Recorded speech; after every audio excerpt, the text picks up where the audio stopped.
Hi everyone, मैं doctor साक्षी सिंह और आज के इस वीडियो में हम बात करेंगे किडनी स्टोन्स यानी गुर्दे की पथरी के बारे में।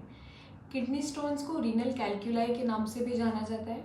इस वीडियो में हम समझेंगे कि किडनी स्टोन्स किस वजह से होते हैं, उनके लक्षण क्या होते हैं और उसके बाद में आपको ट्रीटमेंट किस तरीके से करना है, क्या जाँचें आप करवा सकते हैं जिससे आपको कन्फर्म हो पाए कि आपको किडनी स्टोन्स हैं। तो सबसे पहले हम देखते हैं कि जो हमारी यूरिन यानी कि मूत्र होता है उसमें भी कुछ तरीके के पार्टिकल्स होते हैं, जैसे कि sodium, calcium, potassium, phosphate, uric acid और ऑक्सलेट। तो जब भी इनमें से किसी भी एक पार्टिकल का जैसे ही लेवल बढ़ जाता है या हमारी जो यूरिन है वो एसिडिक हो जाती है, तो ये पार्टिकल्स एक साथ में मिलकर एक गुच्छे जैसा बना लेते हैं, जिसकी वजह से स्टोन फॉर्मेशन होता है यानी कि आपको पथरी हो जाती है। Kidney stones form when particles in the urine crystallize and stick together. They can block the flow of urine. तो ये जो क्रिस्टल्स हैं यानी कि जो ये पत्थर आपके अंदर अब भर गया है किसी भी एक चीज़ के बढ़ने की वजह से, ये जो पत्थर बन चुका है ये कई दिनों तक, कई महीनों तक या कई बार सालों तक अननोटिस जा सकता है, यानी कि आपको बिल्कुल भी समझ नहीं आएगा कि आपको पथरी हो चुकी है। ये आपको पता कब चलता है? जब वो पत्थर अपनी जगह से मूव करना शुरू करता है, जब वो पत्थर अपनी जगह से हिलता है या खिसकता है।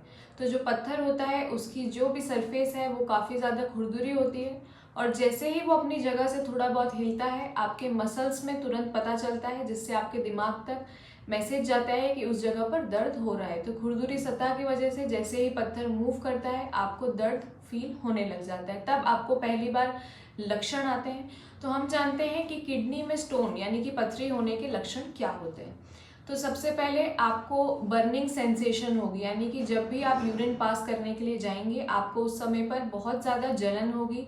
ऐसा लगेगा कि यूरिन बहुत तेज़ आ रही है लेकिन यूरिन होगी नहीं, यानी यूरिन का जो आउटपुट है वो भी कम हो जाएगा।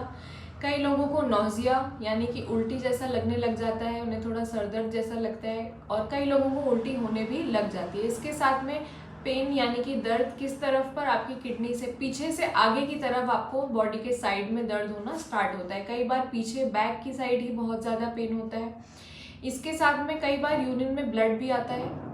तो ये कुछ लक्षण है जिनसे आप पता कर सकते हैं कि आपको किडनी में स्टोन हुआ है। दर्द कई बार बहुत कम भी होता है अगर स्टोन छोटा है, और कई बार अगर बहुत बड़ा है तो उस वजह से बहुत सीवियर यानी तीव्र गति का दर्द भी हो सकता है।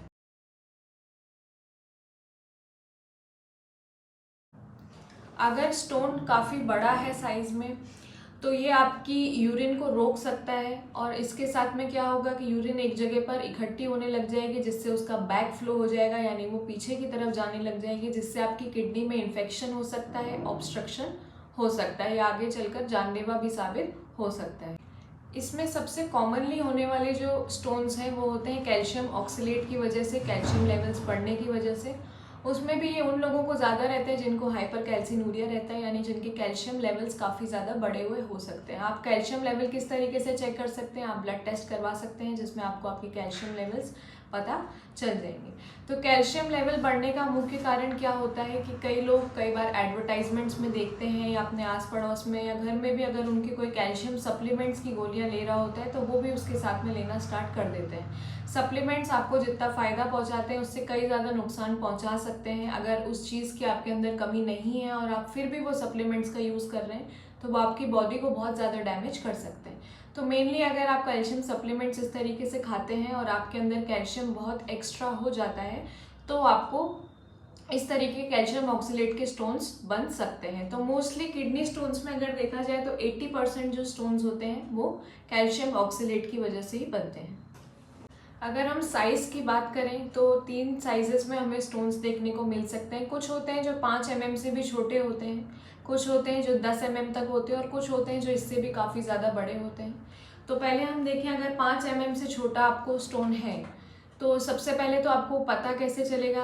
आपने देखा कि आपको लक्षण आ रहे हैं तो आप डॉक्टर के पास जाएंगे। जनरली डॉक्टर देखता है, उसके बाद में कुछ आपको टेस्ट लिखता है, तो इसमें एक्सरे आप करा सकते हैं KUB, या फिर सोनोग्राफी आप करा सकते हैं KUB, जिससे आपको कंफर्म हो जाता है कि आपको स्टोन है, क्योंकि उनको दिखते हैं। तो अगर आपको पता चलता है कि 5 mm से कम के आपको स्टोन है तो ये जो स्टोन है ये बहुत इजीली आपकी बॉडी में से अपने आप पास हो जाते हैं। इनकी वजह से आपको बहुत ज़्यादा दिक्कत नहीं आती है।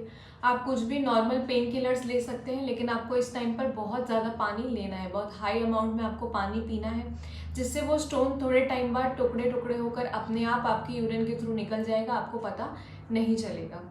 इसके बाद में अगर 10 mm तक के स्टोन्स हैं तो कई बार वो इस तरीके से पास आउट नहीं होते हैं, कई बार वो किसी जगह पर फंस जाते हैं अंदर बॉडी में, किडनी के अंदर भी, और फंसने की वजह से आपको पेन होना स्टार्ट हो जाता है। तो अगर 10 mm तक के स्टोन है तो वो साउंड वेव से ठीक करे जा सकते हैं। साउंड वेव में, शॉक वेव में बहुत हाई एनर्जीज के थ्रू वेव्स दी जाती हैं डायरेक्टली पत्थर की तरफ, और उस वजह से पत्थर जो है उसके टुकड़े हो जाते हैं और धीरे धीरे करके वो टुकड़े आपकी यूरिन में से पास आउट हो जाते हैं। तीसरा, अगर आपका 10 mm से भी ज़्यादा बड़ा स्टोन है तो आपको सर्जिकली उसे रिमूव करवाना पड़ता है। तो डॉक्टर एक छोटा सा इंसिजन लगाकर उस स्टोन को रिमूव कर सकता है।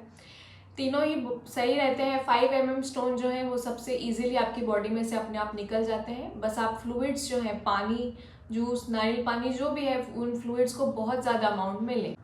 अगर हम दवाइयों की बात करें तो जनरली इसमें क्या रहता है कि आप पेन किलर्स ले सकते हैं, नॉर्मल जो भी आप हमेशा से लेते आ रहे हैं, तो उससे आपका दर्द थोड़ा कम हो जाएगा। इसके साथ में अल्फा ब्लॉकर्स दवाइयाँ होती हैं जो आपके मसल्स को रिलैक्स करवाने का काम करती हैं। इसके साथ में पोटेशियम सिट्रेट का सिरप भी होता है जो आप यूज़ कर सकते हैं। वो जो हमारे अंदर स्टोन है उसको जल्दी घोलने में मदद करता है, घुलकर वो छोटा होकर आपकी यूरिन से थोड़ा जल्दी पास आउट हो जाता है। और इसके अलावा अगर हम घर की चीज़ों की बात करें तो सबसे पहले तो आपको पानी बहुत ज़्यादा पीना है। अगर आप पानी में नींबू निचोड़ कर पिएंगे तो नींबू में जो सिट्रेट होता है वो भी हेल्प करता है पत्थर को डिज़ोल्व करने में, घोलने में, जिसके थ्रू भी आपका स्टोन जो है वो जल्दी निकल सकता है। इसके अलावा आप जौ का पानी पी सकते हैं। रात भर आप जौ को भिगो के रखें और सुबह उठकर छान कर उस पानी को पी लीजिए।